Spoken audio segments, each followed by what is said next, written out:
I'm Mason, 27, and for the last few years, I've been pouring my heart, sweat, and money into building my dream home. Not some rented apartment or inherited shack, but a place I could truly call mine. Brick by brick, nail by nail, everything carefully planned, designed, and executed by me. My parents, of course, had opinions, but I brushed them off. I wasn't building this house for their approval. And yet, as much as I thought I'd left the toxic little patterns behind me when I moved out at 19, it seems my family couldn't resist trying to worm their way back into my life and into the house I'd worked so hard for. The first red flag came when I invited my parents over for a casual housewarming. I thought maybe, just maybe, they'd see all the effort I'd put in and appreciate it. My mom, Carol, walked in and immediately started picking apart every little thing. The trim around the windows, the kitchen tiles, even the paint color in the guest bathroom. Mason, honey, are you sure this is the best choice? It feels unfinished, she said, wrinkling her nose as she circled the room like some interior design inspector who had all the authority in the world. My dad, Greg, just stood behind her, arms crossed, nodding like some silent accomplice. I tried to brush it off, smiling and explaining why I chose each detail. I like it this way, I said. I built it myself, remember? Every choice is mine. But the look on their faces, like I had committed a grave sin by not seeking their blessing, was what unsettled me. It wasn't just criticism, it was entitlement. The kind that whispers, you don't deserve this. We do. It didn't take long before it escalated. A few weeks after the housewarming, I started getting calls from the local homeowners association about some discrepancies with permits. Oddly enough, these issues coincided with visits from my parents. I didn't want to believe they were capable of meddling in that way, but something felt off. Every question I asked them about their comments on the house led to vague answers, or, worse, defensiveness. And then came the texts. My mom started sending me messages like, "You're doing it all wrong. Are you sure you know what you're doing?" Or, "Remember, we could fix this if you just listen." At first, I ignored them, figuring she was just trying to instill her usual sense of superiority. But the tone kept escalating, moving from subtle judgment to veiled threats. The first time I really felt the weight of their entitlement was when my dad suggested I refinance my mortgage to make it easier for the family to manage the house. He casually tossed it out like it was a favor, as if they had a right to intervene in my financial decisions. I remember laughing nervously at the dinner table, trying to hide my irritation. "I'm good, Dad," I said. "I've got it covered." But the way he smirked told me he didn't actually accept that answer. "You know, Mason, it'd make things simpler if you just let us handle some of this," he said, tapping his glass against his plate for emphasis. I realized then that this wasn't just about the house. It was about control. My parents had always had a subtle way of undermining me, of positioning themselves as the wiser, more competent figures in my life. Even when I'd been the one quietly working my way through college and scraping together savings while they criticized every career choice I made. I'd thought I was free, that moving out at 19 had given me autonomy, but the old patterns hadn't disappeared. They were just biding their time. Things took a more sinister turn a few months later when I found a notice taped to my door, official-looking, demanding my presence at a local hearing regarding property disputes. My heart sank when I read the letter. My parents had somehow filed claims challenging the construction permits, questioning the validity of my ownership and insinuating negligence on my part. I reread it 3 times, convinced I must have misunderstood something. But no, the paper was clear. They were trying to make the house I had built from scratch, theirs, or at least make it seem like I wasn't capable of owning it legally. The tension between us intensified as I tried to communicate with them. Every phone call ended with them twisting my words, turning my reasonable explanations into proof of incompetence. "You always think you know best, Mason," my mom said during one particularly heated conversation. "But you're so young, and you don't understand the responsibilities involved in managing property of this scale." I bit back a retort, but inside, I was boiling. It wasn't just that they were wrong. It was that they seemed incapable of acknowledging my effort, my independence, or my hard-earned achievements. I started documenting everything after that: emails, texts, receipts, even photographs of the house as it progressed. Every time they sent one of their passive-aggressive texts, I saved it. Every time they tried to interfere with contractors or deliveries, I noted it. Part of me wanted to confront them head-on, but another part, the quieter, calculating part, realized I needed more than just words. I needed evidence. I needed leverage. And I needed the moment when it would be impossible for anyone to dismiss my side of the story. The last straw came 2 nights before the hearing. I'd gone to check the house late at night after receiving a call from the builder. Apparently, my parents had stopped by unannounced and had been pressing the contractor to correct mistakes I didn't make, to replace features I chose intentionally, and to leave out anything that suggested I was competent or meticulous. I could feel my stomach twisting as I imagined the conversation, their voices echoing through the newly painted walls, undermining me in my own home. I took a deep breath, pacing the hallway. This was it. If I didn't stand my ground now, all of my work, all of my independence, would be stripped away in front of a judge who, I suspected, would initially be inclined to favor the parents over the adult child. I remember sitting at my desk that night, staring at my laptop, going over all the files I had meticulously compiled. There were contracts, receipts, timestamps, and messages, everything laid out in chronological order to show a clear picture of my competence and their interference. I wanted the judge to see not just that I built this house, but that I did it against a backdrop of manipulation and entitlement from the people who were supposed to support me. And that's when it hit me. This wasn't going to be about yelling, begging, or explaining in the abstract. I needed them to hear the truth, the way it actually happened, the unfiltered, undeniable truth. When I walked into the hearing the next morning, I could feel my parents' smug energy before I even saw them. They were seated at the front, whispering to each other, exchanging glances like co-conspirators ready to swoop in and take over what I had worked so hard for. I took a deep breath and stepped up to the podium, my hands gripping the edges. I glanced at the judge, a calm, middle-aged woman with a reputation for fairness, and said, "Your Honor, I think you should hear the truth before you rule." I opened my laptop, and the files were ready to play. The recordings, the texts, the contracts, all lined up in perfect order. My parents' faces changed immediately. That confident, self-assured arrogance vanished, replaced by that split-second flash of panic. They realized, perhaps too late, that the narrative they had rehearsed, the one where I was some naive young adult incapable of managing my own property, was about to crumble. The room felt heavier with tension than I've ever felt before. The air was almost electric, charged with anticipation, and I could sense every eye in the room focusing on me, waiting for the first piece of evidence to surface. I pressed play. The first sound that came through the speakers was my mom's voice on a voicemail she had left for the contractor a few months earlier. I had recorded it discreetly after suspecting that she might be trying to manipulate the project behind my back. Her tone was saccharine at first, almost sweet, as if she were offering friendly advice. "Oh, you're doing such a wonderful job, but Mason might not realize this is the correct way to do things. I think it would be better if you just make a few changes here and there. Don't want him to get overwhelmed." But then it shifted.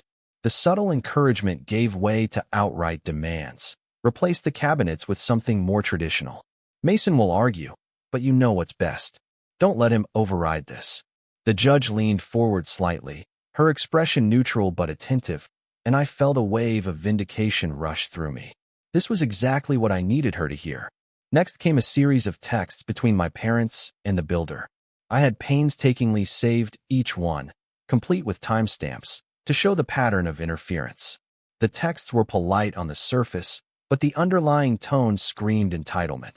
My dad called me careless for selecting certain fixtures, suggested alternative contractors without my knowledge, and repeatedly implied that he had a right to guide the project because, in his words, "We've done this sort of thing before, Mason. You're lucky we're willing to help." The judge's eyes flicked to my parents, and I could feel their discomfort, that familiar arrogance beginning to crack. I sat back in my chair, taking a deep breath. I wanted to let the evidence speak for itself, let the recordings and messages outline the story before I interjected. I could see my parents shifting in their seats, whispering to each other, their hands shaking slightly as they realized how meticulously I had documented everything. My mother's perfectly coiffed hair suddenly looked frazzled, her carefully maintained composure slipping as she glanced at the laptop, clearly aware that the facade she had built over decades was beginning to crumble. Then came the voice recordings from phone calls I had secretly made during moments when they tried to pressure me into letting them make adjustments without my consent. My dad's voice carried that same smug certainty, the kind of voice I remembered from childhood whenever he declared my ideas unworthy of attention. "Mason, you're too young to handle this on your own. We just want to help. You'll thank us later when we make the decisions you're clearly too inexperienced to make." Each word, each syllable, was laced with condescension, and as the room absorbed the tension, I could see the lines of worry etching themselves into the judge's face. I wasn't yelling, I wasn't accusing. This was just fact, laid bare for everyone to see. It was the next piece of evidence that truly turned the room on its head. I had discovered an old and signed contract buried in my parents' files, a preliminary agreement suggesting that if I ever defaulted on any mortgage or permit requirement, the property would revert to their control. It was outdated and signed and never legally binding, but my parents had relied on it for months to justify their interference. I displayed it on the screen, highlighting the clauses they had been subtly referencing in conversations with the contractor. Their mouths went dry. My mother's hand flew to her chest, and my father's jaw tightened so hard I feared it would crack. And then came the final bombshell, the betrayal I had never anticipated. I had always assumed my parents' interference, their entitlement, their constant undermining, was frustrating but manageable. I had no idea they would stoop so low. I played a recording from 2 weeks earlier, captured during a meeting I had no idea they had attended behind my back. In it, my older sister, Rebecca, was laughing and whispering to my parents while reviewing my financial statements. "I don't see why Mason thinks he can handle all this himself," she said, her voice dripping with smug superiority. "If we just step in, he'll thank us later." Honestly, it's cute how naive he is about all this money and responsibility. My heart sank as I realized the extent of the conspiracy. My sister, my own flesh and blood, had been in league with them, undermining me, treating me like some child who needed to be managed. I could feel my hands trembling as I pressed pause. The judge looked up sharply, her eyes narrowing, and my parents' faces had turned pale. They had thought they were clever, thought they had rehearsed their narrative, but now their secret alliances, their favoritism, and their manipulations were all on display. I had never felt so exposed and simultaneously so in control. This was the moment I had been preparing for, the moment when all the lies, all the manipulations, would come to light. My mind was racing, flashing back to every instance of favoritism I had endured over the years. The way my sister had always been praised for achievements that were far less impressive than my own. The way my parents had laughed off my accomplishments, diminished my successes, and prioritized her happiness over mine. And now, to see her actively colluding with them to take over the house I had built, it cut deeper than I could articulate. I realized then that this wasn't just about the house. It was about every slight, every moment of dismissal, every instance where I had been made to feel invisible in my own family. I leaned forward, lowering my voice but letting every word carry weight. "Your Honor, I want to make it clear that this isn't a misunderstanding. This is a coordinated effort to undermine my autonomy, my work, and my achievements, orchestrated by my parents and aided by my sister. I built this house with my own hands, with my own resources, and every attempt to take it from me has been documented. I want the court to see the full scope of this behavior, to understand the intent behind their actions." My mother sputtered, attempting to interject, her voice trembling. "Mason, that's not." But I cut her off calmly, deliberately. "Please, let the evidence speak for itself. The recordings, the messages, the contracts, they all tell the story. There's no need for embellishment. This is the truth." My father's face had gone completely ashen. For the first time in my life, I saw them vulnerable, stripped of their usual air of authority and entitlement. They had always thrived on the perception that they were the ones in control, that their opinions and decisions were unchallengeable. But now, in the cold, impartial light of the court, they were powerless. And yet, the betrayal stung the most. Rebecca's laughter, her complicity. She had chosen sides, not just passively but actively, undermining me for what? Convenience? Approval? Greed? The answer didn't matter. What mattered was that I could finally confront it openly. As the recordings continued, showing a pattern of manipulation that spanned months, I felt a mix of anger, sadness, and a strange exhilaration. This was the reckoning I had been preparing for, the breaking point where their mistreatment could no longer be ignored or hidden. I could see the tension radiating through the room, the judge's attention locked onto the screen, my parents shrinking in their seats. I had waited for this moment, meticulously gathering evidence, and it was finally here. And then, just when I thought I had the upper hand, a new document appeared in the file, one I hadn't anticipated, one that threatened to change everything in an instant. My sister had secretly obtained power of attorney over certain financial accounts connected to the house, a maneuver so underhanded it left me speechless. She hadn't just colluded. She had legally inserted herself into my life in a way I had no idea was possible. I stared at the screen, my stomach dropping. This wasn't just favoritism or interference anymore. This was active sabotage, a betrayal so complete it shook the foundation of everything I had worked for. I could feel the room holding its breath with me, the weight of the moment pressing down. My parents were silent now, stunned, caught between outrage and fear. Rebecca sat rigid, trying to maintain composure, but failing, her eyes darting nervously between the judge and me. And in that instant, I knew the entire dynamic had shifted. This wasn't just a family dispute anymore. This was the moment when all their carefully constructed lies, all their favoritism, all their entitlement, collided with the reality of my preparation and determination. I leaned back slightly, letting the silence linger, giving everyone a chance to absorb the gravity of the betrayal. My heart was racing, my hands still shaking slightly, but underneath it all was a calm, resolute clarity. I had reached the breaking point, the point where their mistreatment and favoritism had escalated into something undeniable, something that could no longer be ignored or dismissed. And now, with the evidence laid bare, the next steps would define everything. The fallout from the hearing was immediate, though in ways I hadn't fully anticipated.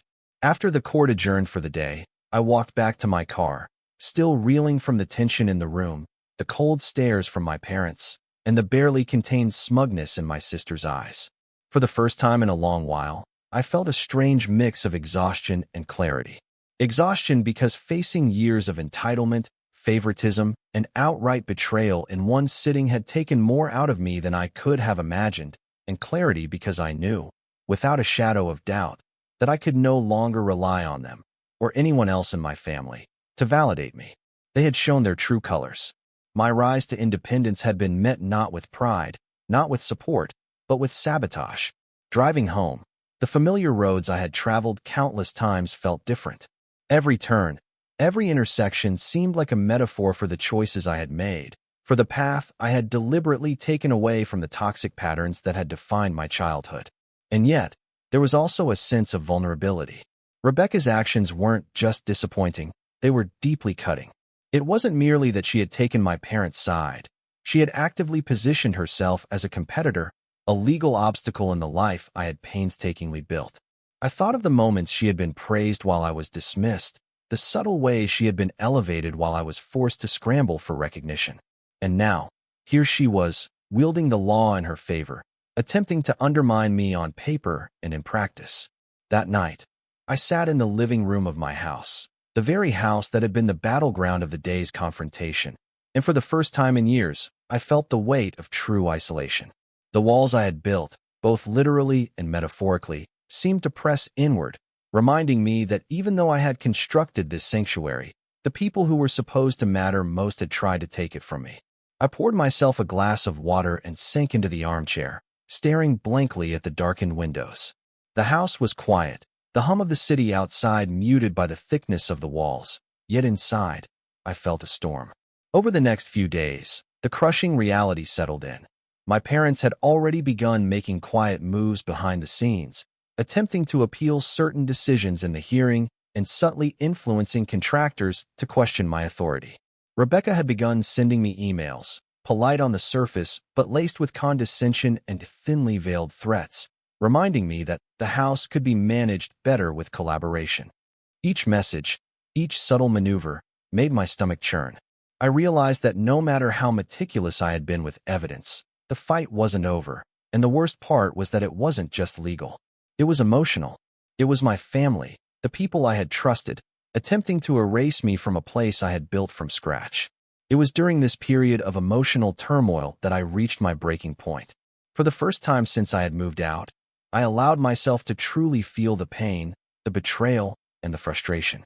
I spent nights pacing the floors, staring at the unfinished sections of the house, and letting the memories of my efforts wash over me.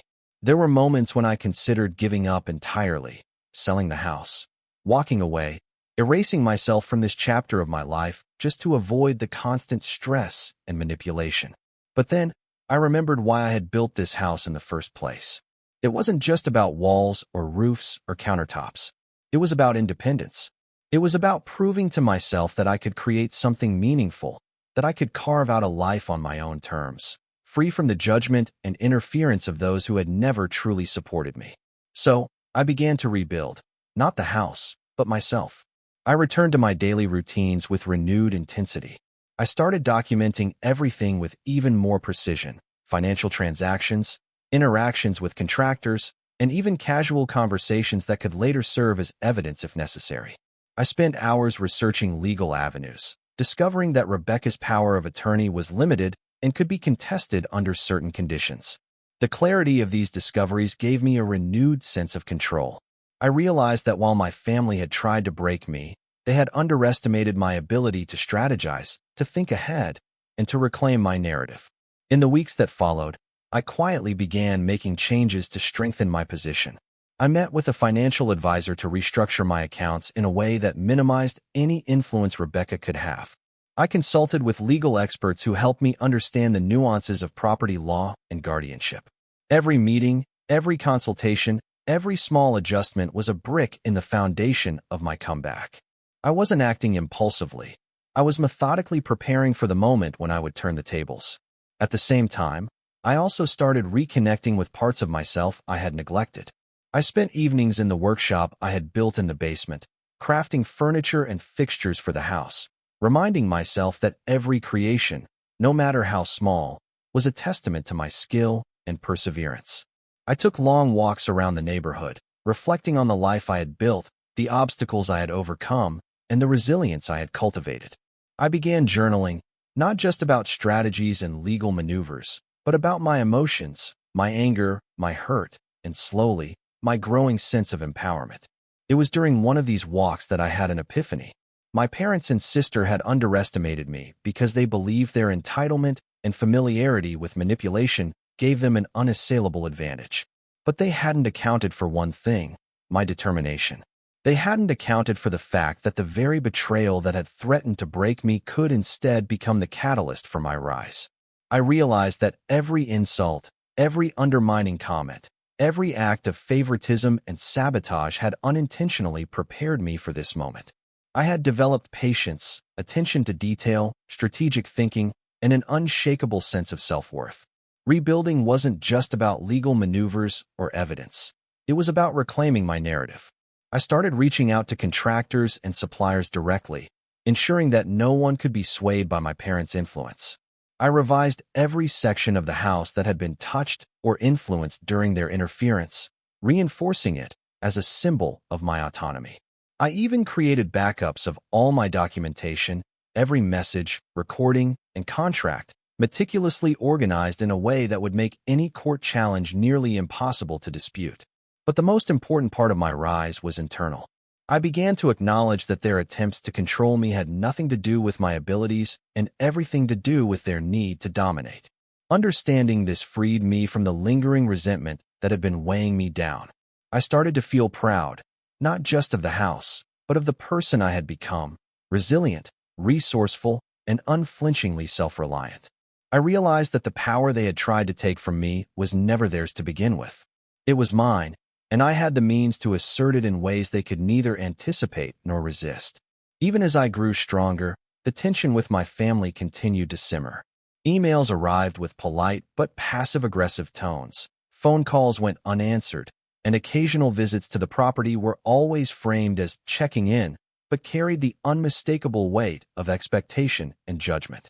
Rebecca continued to test the limits of her authority, sending messages that implied control over certain aspects of the house. But each time, I responded calmly, systematically. never showing the panic or desperation I had felt in the early days. Each interaction became an opportunity to demonstrate competence and composure. One evening, after weeks of strategic preparation, I sat in my living room reviewing my files, thinking about how far I had come. I reflected on every sleepless night, every moment of frustration, every pang of betrayal. And yet, there was also a sense of quiet satisfaction. I had survived the breaking point. I had confronted the betrayal head-on.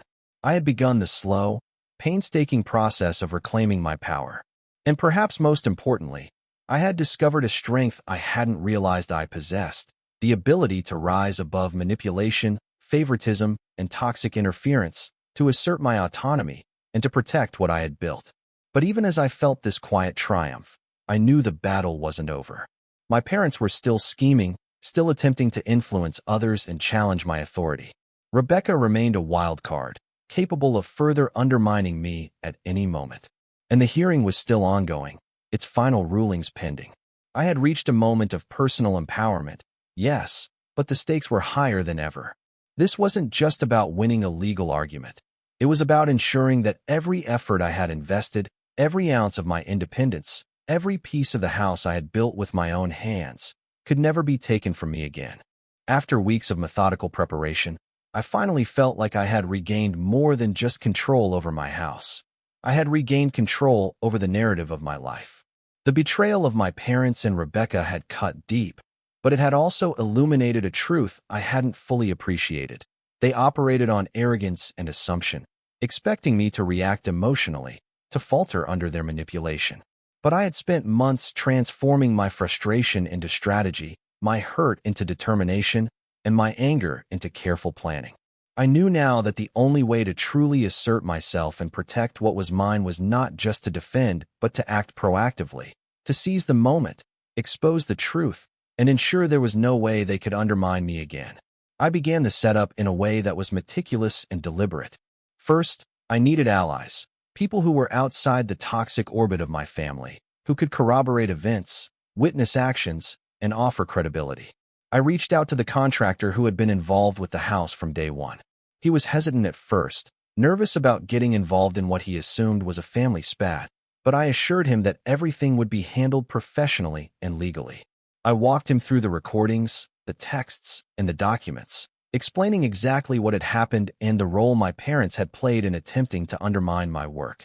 By the end of our conversation, he was on board. He agreed to testify if necessary, providing a neutral, factual perspective that would bolster my case immensely. Next, I turned to the builder's team and suppliers. Each one had been subtly influenced by my parents' attempts to interfere, but with careful explanation, they understood the context. I explained the importance of neutrality, of honesty, and of documenting any interactions. I even began collecting written statements from a few who had noticed the subtle pressure my parents had applied, the persistent attempts to alter decisions, and the overt favoritism shown toward Rebecca. Each statement added another layer of protection, another barrier against any attempt by my family to claim they were helping or acting out of concern. While gathering allies was crucial, the next part of my plan involved a strategic review of every interaction my parents and sister had had with the house, its construction, and the legal documentation. I created a timeline, starting from the earliest texts, voicemails, and messages, leading up to the recent hearing.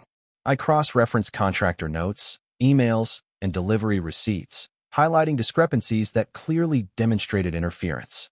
By doing this, I could show a consistent pattern of entitlement and manipulation rather than isolated incidents. The more I compiled, the clearer it became. Every attempt they had made to insert themselves into my life and my house had been intentional, coordinated, and persistent. But the real breakthrough came when I discovered an overlooked clause in Rebecca's power of attorney.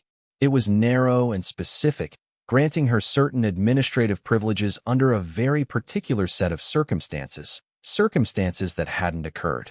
Legally, it was essentially meaningless, but my parents and Rebecca had been operating under the assumption that it gave her broader control than it actually did. I spent hours reviewing legal precedent and consulting with my attorney, ensuring that I could exploit this overreach without violating any laws myself. It was a small advantage, but it was crucial. It was a lever I could use at the right moment to tip the scales in my favor. As I reviewed all this evidence and strategized my next moves, I also began considering the psychological aspect of the confrontation. I knew my parents thrived on intimidation, on the illusion that they were indispensable and authoritative. Their power was rooted in arrogance, in the assumption that I would panic or stumble when confronted. To counter this, I started rehearsing my responses, anticipating every argument, every attempt at gaslighting, every emotional manipulation. I visualized the courtroom, the hearing, the moment of revelation, and practiced remaining calm, collected, and deliberate. The more I rehearsed, the more confident I became. I realized that revenge wasn't about theatrics or anger. It was about precision, strategy, and timing. Timing, I realized, would be everything. I needed the perfect moment to present my evidence and assert my control. Not too early, not too late. But when my parents and Rebecca were fully invested in their own narrative and least expecting a counterstrike, I began monitoring their patterns. When they visited the house, how they communicated with contractors, how they attempted to influence others in their social circle. Every action, every word, every pattern of behavior became part of a larger map I was creating, a map that would allow me to strike with maximum impact. Meanwhile, I also quietly began shoring up my emotional reserves. I continued walking around the neighborhood, spending time in my workshop, and journaling about my experiences and feelings. I knew that the intensity of the confrontation I was planning could be emotionally taxing, and I needed to be prepared to maintain composure under pressure. I also began reflecting on past grievances, cataloging them mentally and emotionally, not to dwell on them, but to understand the root of my family's entitlement and my own responses. This mental preparation was as crucial as any legal or strategic maneuver. One evening, while reviewing the final set of evidence, I realized that I had everything I needed.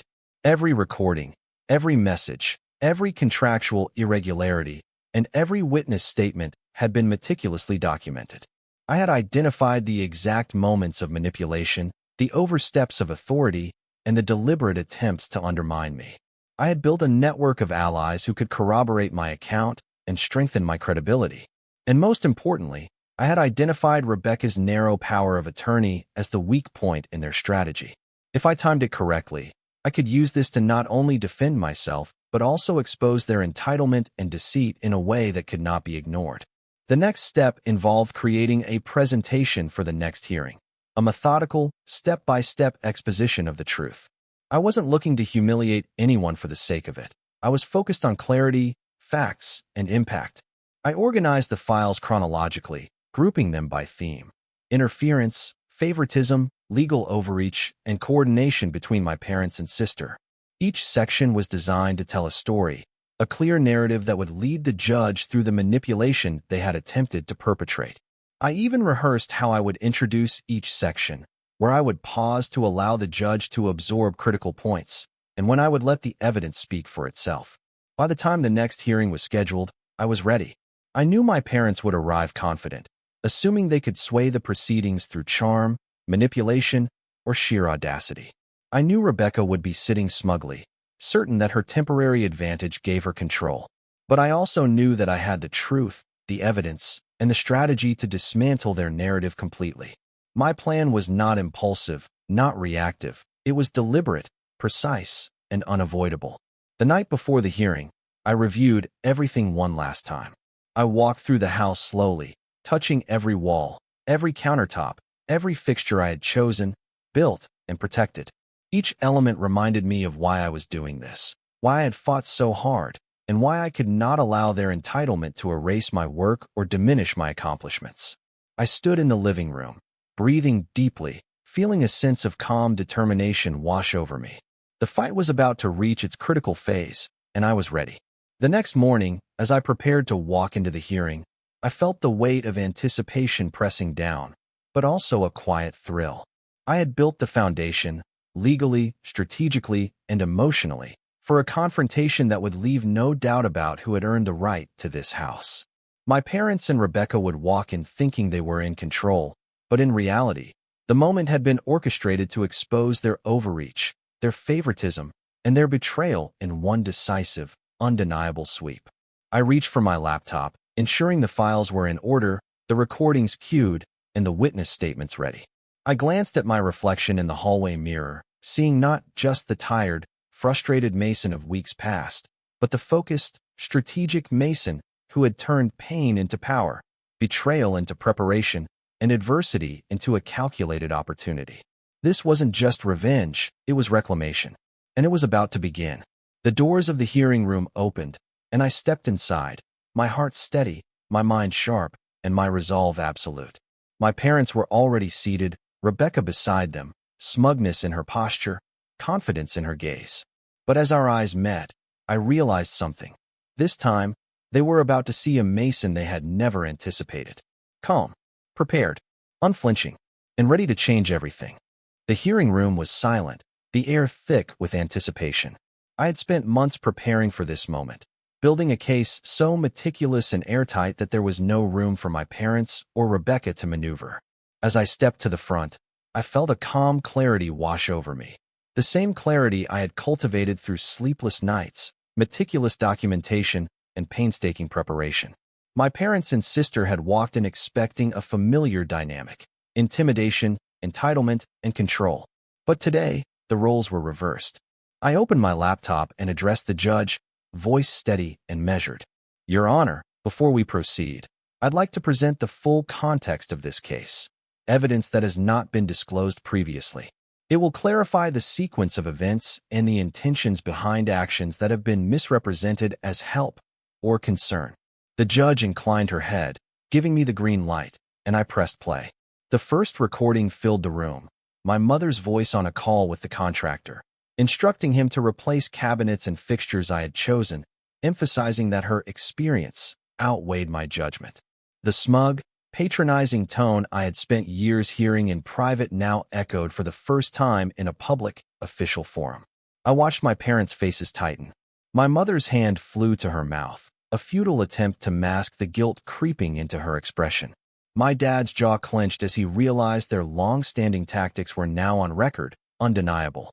Next, I displayed the chain of texts, voicemails, and emails, all meticulously annotated and organized by date.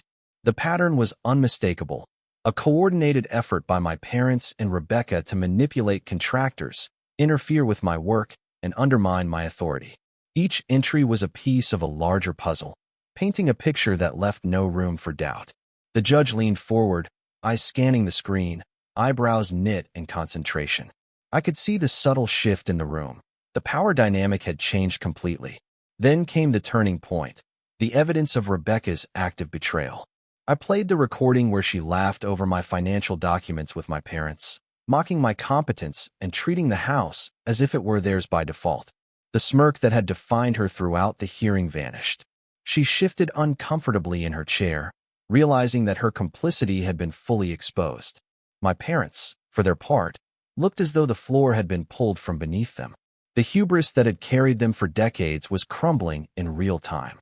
I held a moment of silence before presenting the final piece, the overlooked clause in Rebecca's power of attorney. It was narrow, limited, and legally insignificant in the way they had been exploiting it. I displayed the legal analysis from my attorney, showing how it had been misused and how any attempt to enforce it would be both improper and illegal. Your Honor, I said, this document has been referenced repeatedly by my parents and sister as justification for controlling aspects of the property. In reality, it confers no authority over the property, nor does it permit them to interfere with my decisions. Any claim otherwise is baseless. The judge's expression was steady, but I could sense the gears turning. She had the evidence in front of her, the narrative laid bare, and the credibility of my parents and sister systematically dismantled. I had done exactly what I had set out to do: present the truth calmly, clearly, and comprehensively, leaving no room for manipulation or misinterpretation. Then, with deliberate timing, I turned to my parents, meeting their eyes one last time. Everything you attempted, every interference, every manipulation, every attempt to take control of what I built with my own hands, is documented. It's clear, it's factual, and it cannot be denied. I've rebuilt this house, not just physically but legally and emotionally, and I will not allow it to be taken from me. Your entitlement and favoritism have consequences, and today, those consequences are being addressed. My mother's lips parted, but no words came. My father's posture slumped, the confidence that had carried him through decades of family dominance replaced by stunned silence. Rebecca, meanwhile, looked as though she were seeing the ground shift beneath her for the first time, realizing that her attempts to outmaneuver me had utterly failed. The judge held up a hand, signaling order. "Mr. Mason," she said, voice calm but firm, "based on the evidence presented, the pattern of interference, and the misuse of any purported authority, it is clear that your parents and sister have acted outside legal bounds in attempting to control or influence your property. The court recognizes your full ownership of the house, as well as your right to manage it without interference. Any further attempts to undermine your authority may result in legal consequences." A quiet gasp rippled through the room.